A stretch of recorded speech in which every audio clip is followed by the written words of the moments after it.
Olá pessoal, essa é a aula 2 referente ao módulo 2 da disciplina de Psicopatologia 1 da Universidade Federal de Pelotas. Eu sou o professor Hudson. Eu resolvi quebrar essa aula em dois momentos, porque senão ela ficaria muito longa e cansativa nesse sentido. Esse momento nós vamos falar um pouquinho sobre clínica expandida, sobre o contexto da psicopatologia e SUS, assim como vou falar um pouquinho sobre relação de paciente com o paciente nesse contexto e sobre a CID-11, né, que é a Classificação Internacional de Doenças da OMS. Então vamos lá. A primeira questão, pessoal, é sobre o SUS. O SUS, ele constrói um contexto histórico, cultural, político muito importante para a reformulação da atuação clínica de psicólogos e psicólogas. O SUS ele é baseado em uma complexidade muito grande, mas existem três princípios que são muito importantes para entender por que a psicologia precisa de se adaptar e precisa de se modificar a partir do seu desenvolvimento. O SUS ele é baseado em três princípios: universalidade, integralidade e equidade. O que isso significa? Universalidade é saúde para todos, ou seja, todos os cidadãos deste país têm direito ao acesso de saúde. Esse acesso não é reduzido a uma lógica de doença, não é uma lógica anatomoclínica. Esse acesso à saúde tem que ser integral. Então tem a ver com bem-estar, qualidade de vida, atenção, tratamento, prevenção, promoção, tudo isso em contexto de saúde. Então você vai ter múltiplos equipamentos, múltiplas possibilidades, múltiplas especialidades, e diferentes complexidades, indo desde complexidade baixa a complexidade alta. Então vai desde um atendimento comunitário simples até algo de altíssima complexidade, como por exemplo um transplante cardíaco.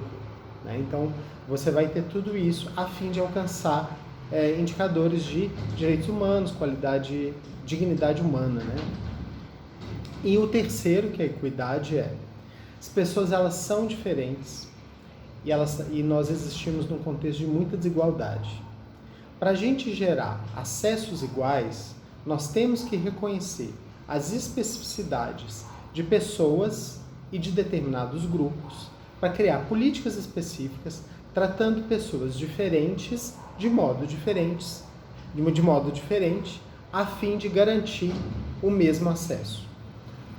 Quando a gente para pensar sobre tudo isso e sobre o princípio de interdisciplinariedade e de multidisciplinariedade do SUS, a gente começa a entender que a psicologia ela precisa superar esse lugar tradicional da clínica, que é o consultório individual.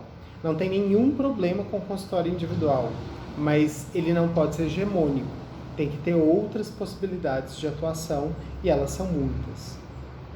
Então a psicologia, quando ela vai para esse lugar da clínica expandida, ela tem a ver com múltiplas outras possibilidades de atuação profissional. Trabalhar no acolhimento em CAPS, ou em terapias de grupo, ou terapias individuais, acompanhamento terapêuticos, rodas de conversa, diferentes práticas ou oficinas em grupo, acompanhamento de pacientes de diferentes maneiras, em contexto institucional, como hospitalar, ambulatorial, enfim, são atendimentos domiciliares. Tudo isso, todas essas práticas são possibilidades que surgem a partir, aqui no Brasil, principalmente a partir do SUS. Isso não significa que não existia antes, mas não era algo, digamos assim, dominante, como hoje em dia a gente começa a perceber que isso começa a se tornar práticas mais cotidianas. Então, quando a gente também pensa em psicopatologia, viu gente, a gente tem que superar essas lógicas tradicionais de sentar, conversar e gerar um diagnóstico. Não é sobre isso. Isso pode acontecer também. Isso acontece e não é indesejável que aconteça. Mas, assim, a gente tem um processo de reforma psiquiátrica, de movimento antimanicomial, que transformou a assistência de saúde mental. Então, a gente tem os CAPs, a gente tem outros sistemas que é uma fonte importante de trabalho de psicólogos clínicos, né, e de psicólogas clínicas, e que não estão circunscritos nas lógicas tradicionais de psicoterapia ou de psicodiagnóstico.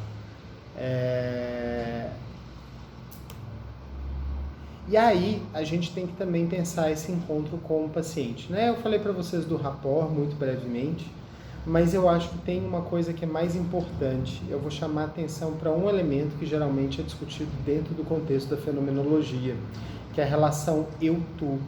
Eu posso ter uma relação com qualquer pessoa que é uma relação objetificante, né? Eu uso aquela pessoa como um instrumento para chegar a um objetivo meu, né? Eu estou resumindo uma situação. Mas a relação eu-tu é o reconhecimento dessa integralidade do outro, dessa humanidade do outro e desse nosso encontro. Eu me encontro com você. Mesmo que nós estejamos em situações diferentes, né? Eu sou psicólogo, eu sou clínico e você é o paciente, isso não constrói uma relação hierárquica, uma relação de uso, uma relação de... Ou, por exemplo, se alguém está me contratando, eu não posso simplesmente,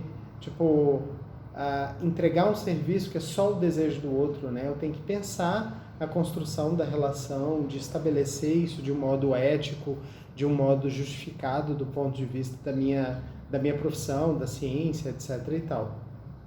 Então, essa relação eu-tu, ela é uma relação atravessada por lógicas de horizontalidade, reconhecimento de que somos sujeitos históricos, da nossa subjetividade, da nossa legitimidade, né? Um processo que compreende a construção dessa relação de uma maneira muito positiva. Não dá para ficar adjetivando muito, porque eu não quero ser prescritivo, né? É a construção de uma relação não objetificadora. E essa construção é muito importante não só do ponto de vista ético, mas do ponto de vista da sua possibilidade de perceber a realidade, a subjetividade do seu paciente ou cliente. Um dos processos muito importantes da relação é a relação transferencial. Ela acontece em ambos sentidos, né? Às vezes, quando você está com o paciente, você tem uma série de reações. Uns você gosta mais, você se sente menos mobilizado, alguns te dão, enfim, reações emocionais, reações de humor. Isso precisa de ser observado para que também seja dados para você repensar a sua postura clínica, a sua relação com o paciente. A mesma coisa vai acontecer. Alguns pacientes vão criar uma relação de admiração por você, outros vão criar uma relação de não estar gostando de você, etc. e tal. E a gente sempre tem que ter essa postura de se perguntar o que esse conjunto de atitudes, percepções, pensamentos e sentimentos dizem sobre a relação clínica, né? Então, de um ponto de vista mais psicodinâmico, o processo transferencial ele é um dos principais instrumentos de ação terapêutica e ele é revelador da estrutura clínica, né? Ele é revelador desse processo patológico, neurótico, psicótico, perverso, enfim, que começa a se estabelecer na clínica, e a clínica como uma metáfora, como uma analogia à vida do paciente para além da clínica. Então, esses são elementos importantes da gente pensar. E para fechar, e para o vídeo não ficar muito longo, eu vou falar muito rapidinho da CID, viu, gente? A CID é a Classificação Internacional de Doenças, ela é da Organização Mundial de Saúde, e ela é o nosso sistema oficial de classificação, que a gente usa no SUS, por exemplo. A CID ela é uma classificação estatística e diagnóstica, então ela cataloga, ela é um sistema de classificação, uma taxonomia dos transtornos mentais. Então ela vai colocar, por exemplo, coisas mais parecidas juntas, em tese mais parecidas, então os transtornos de ansiedade estão todos juntos, os transtornos depressivos estão mais juntos, os psicóticos, etc. e tal. Todas essas categorias que a gente fala, elas estão localizadas no CID. Quem puder, tiver recursos para adquirir, é um bom livro para ter. na medida em que ele é um sistema oficial de classificação e é um conteúdo interessante de ter algum domínio mais na ponta da língua. Atualmente ele está na sua 11ª edição. Eu disponibilizei um vídeo que conta um pouquinho do processo da construção e adaptação da CID-11 no Brasil. Eu participei da pesquisa de adaptação também, então na nossa aula síncrona eu posso relatar alguns processos para vocês desde dentro, né? Eu autorei um dos trabalhos de adaptação do sistema novo e esse sistema ele oficializa as classificações, então o que está lá em tese existe, na medida em que é o nosso sistema que a gente baseia. Você lembra falando da história da Praxis? Então, a gente olha para esse sistema para poder se relacionar em contextos de psicopatologia. Então, a gente vai utilizar aquelas categorias para poder pensar em termos diagnósticos. Ela não só identifica, classifica e ordena esses transtornos, mas ela também vai te dar quais são os critérios diagnósticos. Então, por exemplo, a depressão, você tem que ter um número mínimo de critérios, um critério obrigatório, né, que tem o humor deprimido, né, tá com humor depressivo por pelo menos, acho que 15 dias, ininterruptos, enfim. Então, assim, ele estabelece os critérios e quando a gente fala sobre significância clínica, ou se um transtorno ele tem uma expressão grave, moderada ou leve, isso não é só uma sensação do clínico. Isso é baseado em critérios objetivos que estão descritos, né? Então, por exemplo, se um transtorno tem aproximado muito a pessoa de um contexto de risco de vida, né? Ela, por exemplo, está pensando em suicidar ou ela já tentou suicídio. Mesmo que a gente, na observação, diga assim, olha, ela não parece tão grave, é muito grave, porque está colocando em risco a vida dela. Em outras situações, às vezes a pessoa está até com um aspecto físico deflagrando muito mais o sofrimento. Então, assim, às vezes o aspecto físico é ilustrativo do sofrimento, porém, a pessoa ainda não está num risco grave de vida e tal, então às vezes o transtorno pode não ser tão grave assim. Enfim, são múltiplos os contextos e eles estão relacionados à incapacitação, aumento da probabilidade de morte, enfim, sem esses critérios, eles são objetivos e dá pra gente, talvez na aula síncrona, passar um pouquinho por eles. O sistema de saúde também é organizado, né? Então, por exemplo, quando você tem um plano de saúde e você consegue X dias de psicoterapia ou X dias de folga, né? De licença, perdão. Dias de licença por causa de um transtorno mental. É diferente, né? Depressão te dá tanto, psicose pode te dar tanto.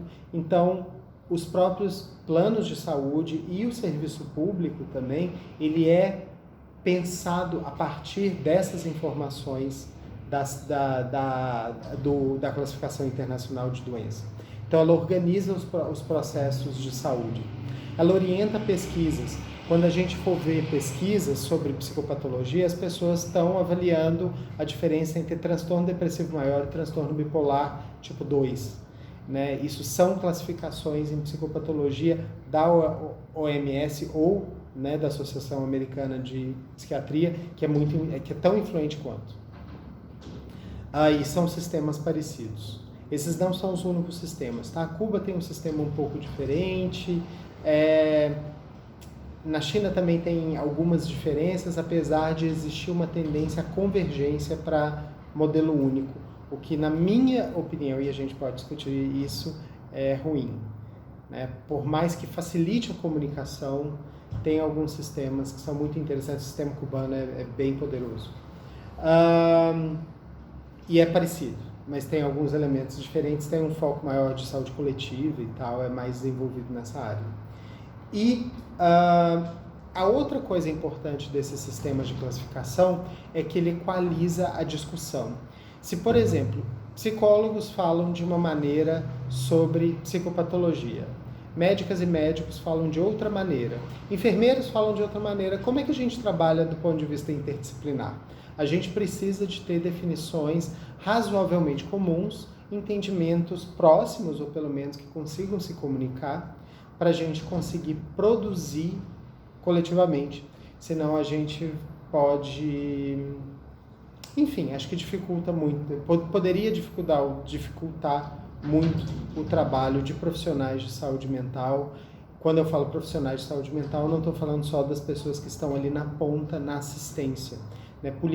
Pessoas que pensam políticas públicas, pessoas que administram políticas públicas, gestores de políticas públicas, gestores de políticas privadas, né, de atendimento coletivo ou individual, precisam de minimamente, considerando o sistema político, governamental, de gestão que a gente precisa de comunicação semelhante. Então, esses sistemas, eles também são importantes por isso. O que chama atenção para um outro fato, eles são extremamente complexos, né? Eles têm muitos senhores, né? Não é só a ciência, é a economia, é a gestão, etc. e tal. É um monte de coisa, né? Então, eles precisam de responder a diferentes necessidades, o que torna esses sistemas muito complexos, e quando a gente fala sobre eles, a gente tem que ampliar isso. Pessoal, muito obrigado. Esses 2 vídeos fecham as aulas do módulo 2, e aí a gente vai se encontrar na aula síncrona para poder discutir tanto o módulo 1, discutindo o conceito geral de psicopatologia e o conceito de clínica. Por que eu resolvi juntar numa aula síncrona os 2? Eu não sinto que é pedagógico a gente discutir isso de modo separado. Vamos discutir só o que é psicopatologia, na medida em que a psicopatologia é um fenômeno clínico. Então a gente tem que entender um pouco da postura, do modo como a gente entende o mundo, para conseguir definir esse conceito, esse construto. Beijo, até breve.